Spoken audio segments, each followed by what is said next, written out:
¿Qué ha podido consultar usted con los entendidos del caso sobre el futuro de la tributaria?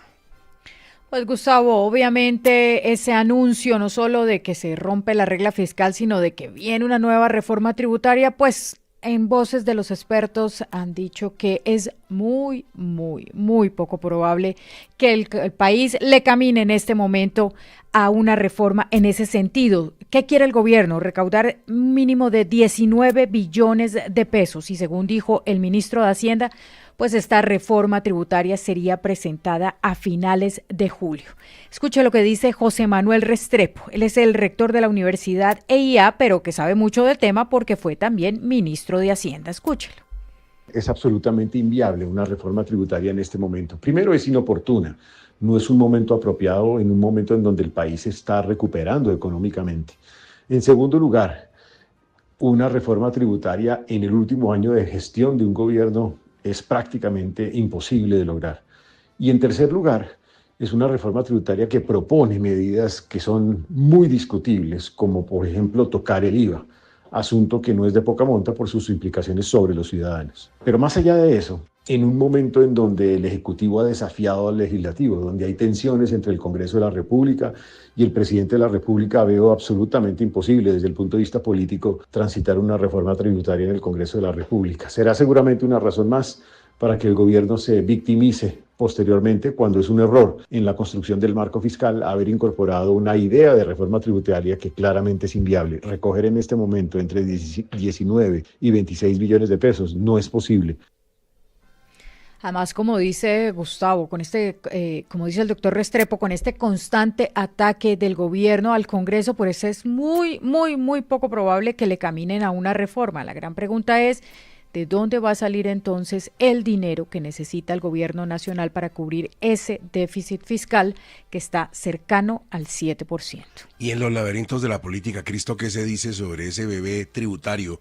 ¿Va a respirar o no? No tiene ninguna posibilidad de respirar, Gustavo. Yo creo que la presentación de esa reforma tributaria es como un saludo a la bandera, una constancia del gobierno dentro del marco fiscal de mediano plazo, que seguramente servirá como documento de estudio, hay que decirlo, Gustavo, para el próximo gobierno y para una necesaria reforma tributaria que tendrá que presentar el próximo gobierno, sea el que sea el presidente elegido el próximo mes de mayo. Pero la verdad es que no se conoce, Gustavo, antecedente en la historia legislativa y de reformas tributarias en Colombia, más allá de lo que mencionaba Diana Saray, del momento político del gobierno con el Congreso. Nunca antes el Congreso de la República le ha aprobado a ningún gobierno una reforma tributaria el último año de la legislatura, cuando precisamente los congresistas ya andan en su campaña de reelección y cuando obviamente la ciudadanía no es que muestre mucha simpatía por cualquier reforma tributaria que necesariamente afecta al bolsillo de la gente. Luego, las posibilidades de siquiera iniciar el debate de esa reforma tributaria son totalmente nulas. No podemos dejar por fuera de la lectura que estamos haciendo de todo lo que sucede en la coyuntura informativa, pues el papel del registrador Hernán Penagos en lo que tiene que ver con la consulta popular del gobierno. Anunció que esta semana la entidad se va a pronunciar oficialmente, Lisset.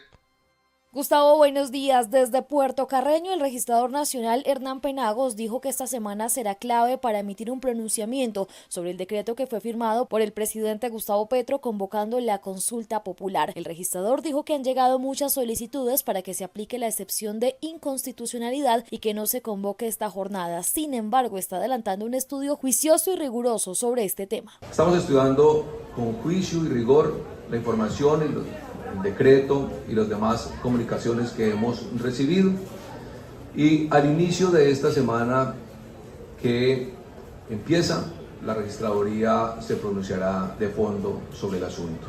Tenemos registrados algo así como 30 demandas ante el Consejo de Estado por nulidad simple, Y es que hay que recordar que la solicitud llegó a la registraduría el pasado viernes desde la Secretaría Jurídica de la Casa de Nariño, el decreto 0639 que declara la excepción de inconstitucionalidad y convoca la consulta popular para el próximo 7 de agosto. El procurador general Gregorio El Hash también se refirió al decreto, dijo que respeta la autonomía de la registraduría, pero pide que no se presione a la justicia.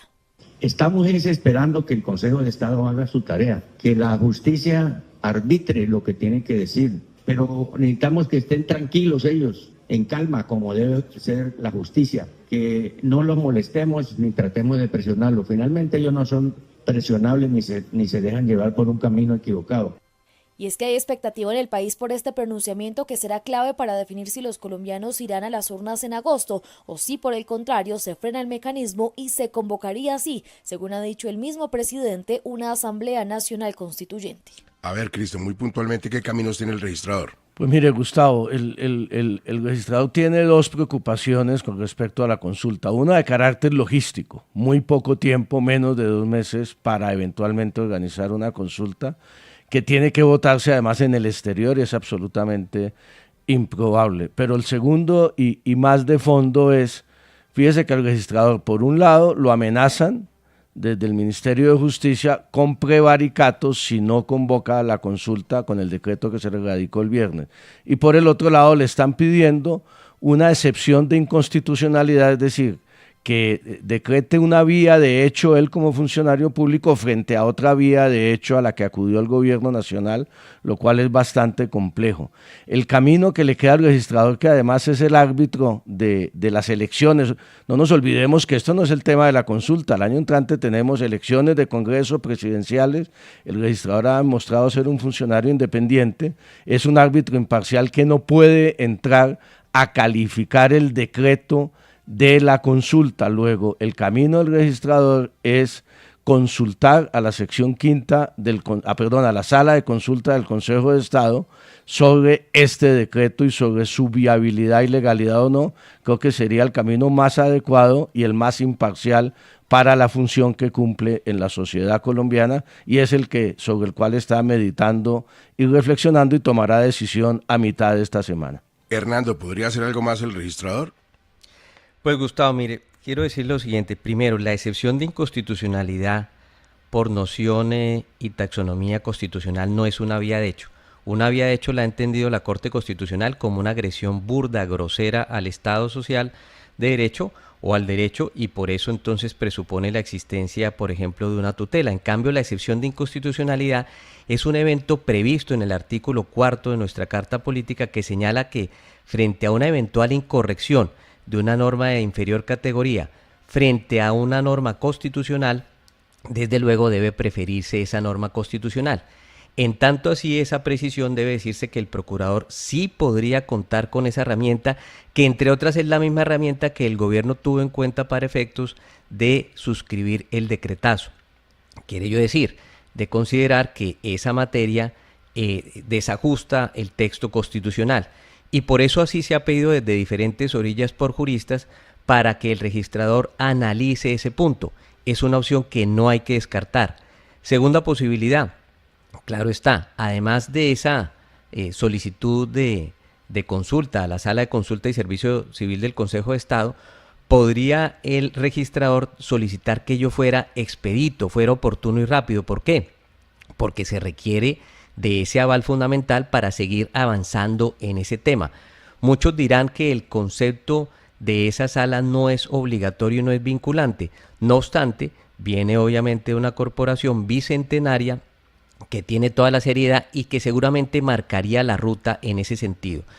Otro escenario adicional que ya se empieza a discutir, acudir a la protección o la búsqueda de medidas cautelares en caso de que el registrador tome una decisión que al gobierno no le guste y no le case, para efectos de defender la independencia institucional y lo que hace de la registraduría y de la justicia, como lo acabamos de oír, dijo también el señor Procurador General de la Nación.